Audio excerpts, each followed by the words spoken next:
C'est l'heure du Journal de l'Afrique. Soyez les bienvenus sur France 24 à la une ce soir. Que pensent les Sénégalais de la situation politique dans leur pays? Le président Bassirou Diomaye Faye a limogé son Premier ministre Ousmane Sonko dans un contexte déjà fragile au plan politique et économique. Avertissement des ambassades occidentales au Soudan du Sud, toute modification unilatérale de l'accord de paix menace le fragile équilibre politique en cause.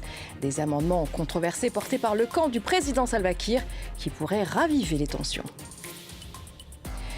Quand la diaspora devient un moteur de changement, notre invité lance la 8e édition de Congo-Na Paris, un événement qui fédère les Congolais d'Europe autour d'un objectif commun, contribuer au développement de la région des Grands Lacs.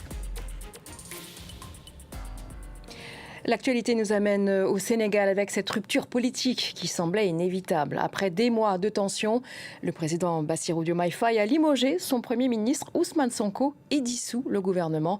L'annonce a été faite vendredi soir à la télévision nationale par le secrétaire général de la présidence, Oumar Sambaba. On l'écoute.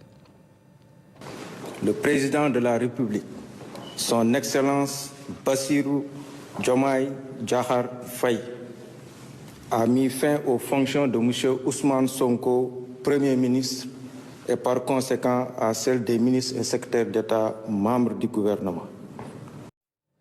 Et cette fracture au sommet de l'État intervient dans un contexte déjà fragile au plan politique et économique, faisant craindre des répercussions sur la stabilité institutionnelle du pays.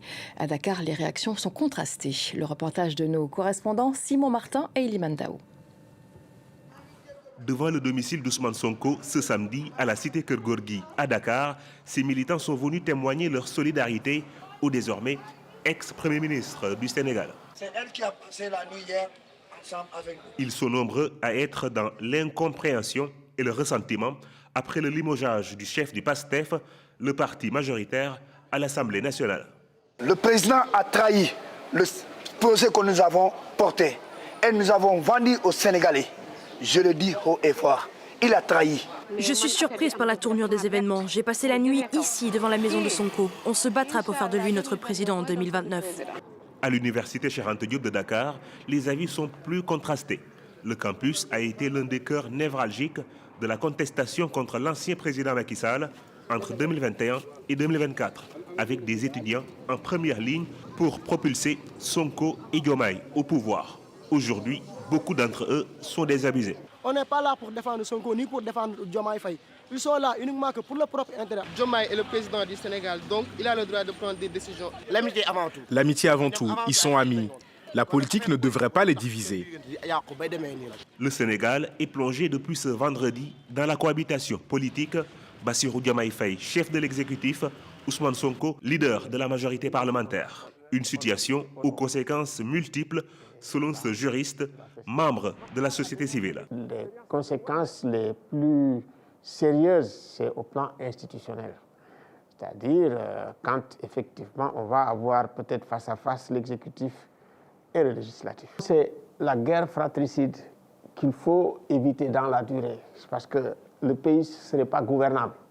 La question que beaucoup de Sénégalais se posent après ce séisme politique est de savoir qui sera le prochain Premier ministre du Sénégal. Ce samedi, aucune information n'a filtré pour l'heure du palais présidentiel sur l'identité du futur chef du gouvernement.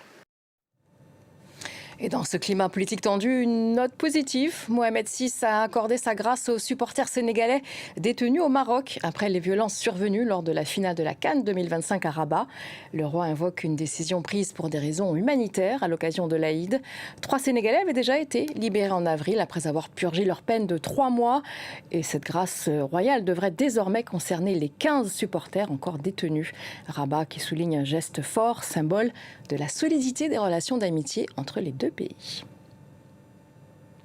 L'Agence sanitaire de l'Union africaine tire la sonnette d'alarme. 10 pays africains risquent d'être touchés par le virus Ebola. Parmi eux, le Rwanda, le Soudan du Sud, la Tanzanie ou encore l'Éthiopie. En RDC, on compte déjà 746 cas suspects et plus de 170 décès dus à la maladie. En Ouganda, 3 nouveaux cas du virus ont été confirmés ce samedi, ce qui porte le nombre total à 5. Le niveau d'alerte est désormais très élevé et plusieurs pays voisins ont pris des mesures de restriction de voyage avec le territoire congolais. Des ambassades occidentales lancent un appel pressant à la reprise immédiate du dialogue au Soudan du Sud. Elles mettent en garde contre toute modification unilatérale de l'accord de paix de 2018. Une réaction qui intervient après la présentation par le parti du président Salva Kiir d'amendements visant notamment à organiser des élections sans finaliser des étapes clés comme la constitution permanente ou le recensement. Clémence Valère.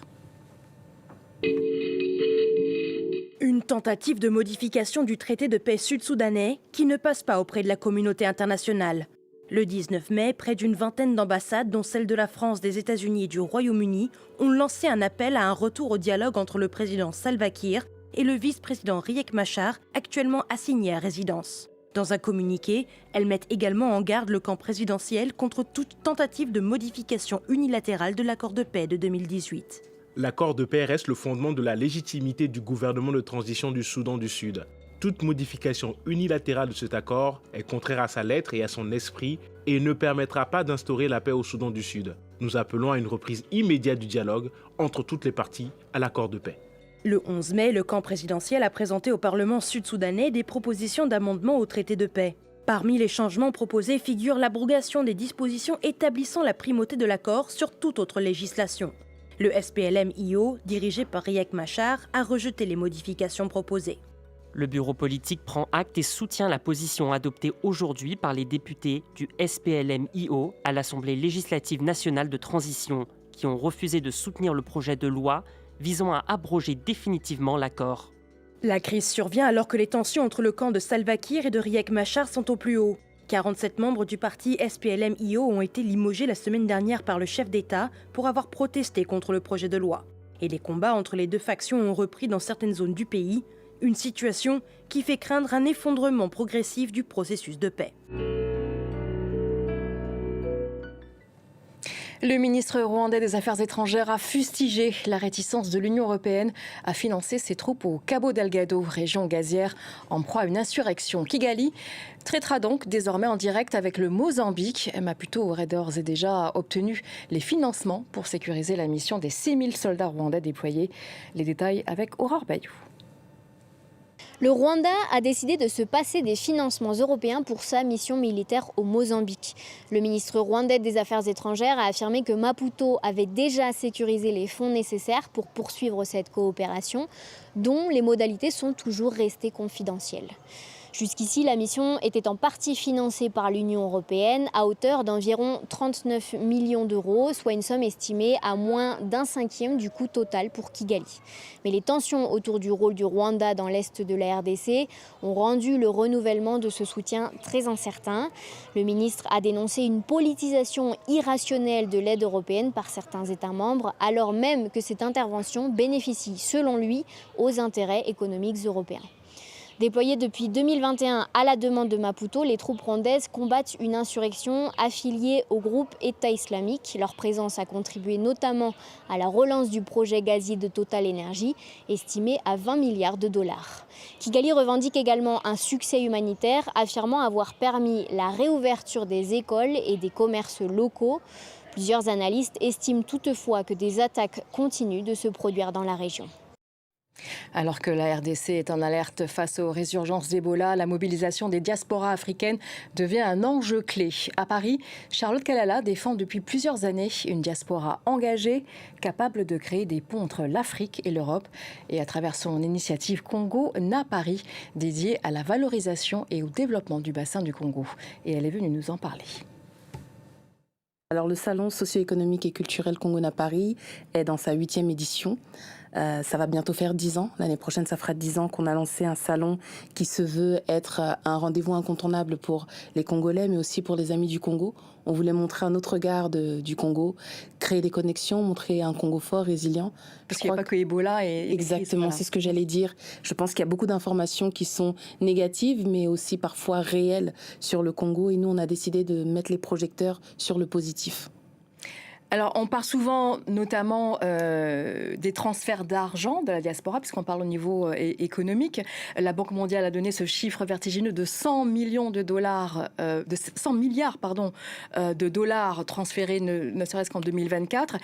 Est-ce que, et vous dites que ces flux ne sont pas structurés, dites-nous en plus. Alors, aujourd'hui, je crois que la diaspora, elle est très identifiée uniquement comme une diaspora émotionnelle ou juste comme une diaspora qui envoie de l'argent. Mais en réalité, c'est une diaspora qui a le réel besoin et le désir de contribuer au développement économique et social du pays. Et cette diaspora, elle a besoin de mécanismes, elle a besoin de structuration. Il y a d'autres diasporas, je pense aux diasporas kenyanes ou indiennes, qui sont structurées et qui arrivent à utiliser la diaspora comme une force économique. Et malheureusement, pour celle du Congo, ce n'est pas encore le cas.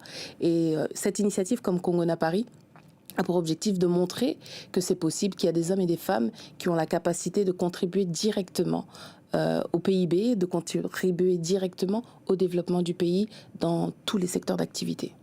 Il n'y a pas d'ailleurs que la situation financière, il n'y a pas que les financements, il y a également l'apport humain, intellectuel des communautés.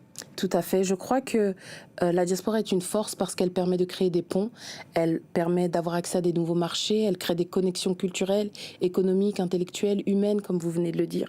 Elle crée des connexions sociales et elle ne doit pas être négligée. Je pense qu'il faut réellement mettre en place des politiques pour l'encadrer, mais je crois aussi que la diaspora ne doit pas attendre les politiques pour se mettre en place. Elle doit créer des initiatives et assurément, elle doit créer du résultat.